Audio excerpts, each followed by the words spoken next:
Hi there, it's April 20th and we're continuing our journey through the good news of Luke. We're in Luke chapter 20, reading from verses 1 to 26. Jesus is now in Jerusalem and he's teaching in the temple. Luke uses the word of what he's doing as being he's evangelizing, evangelizate, he's sharing good news. And they feel threatened because he's not teaching according to their principles. So they come and they question his authority. By what authority are you bringing this good news to the people? And then Jesus realizes that they're trying to get control of him. They're trying to get a hold on him. And so he asks a question back. He says, John's baptism, was it from heaven or was it from men? Now this puts the Pharisees in a quandary because they know that the people accept and is widely accepted that John the Baptist was a prophet, and many people were appalled that Herod had had him executed. So now if the Pharisees disown him, they're liable to incur the wrath of the people. So they play politics and they stand back and they say, we're not going to say. And then Jesus simply dismisses their claim to authority and says, okay, I'm not going to tell you where I get my authority from then. He then goes on to tell a parable about a king who sends messengers to receive the fruit from his vineyard, and all of those messengers are rejected.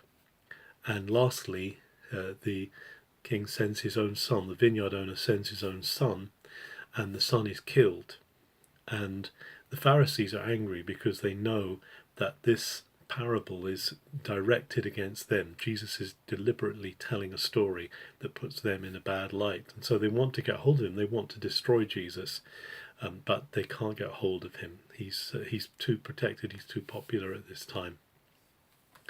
And then lastly in this chapter they try and catch Jesus on a technicality, as it were. They try to get him into a compromised position where he's unable to escape, and so they bring him or they ask him in the temple if it's legal, if it's lawful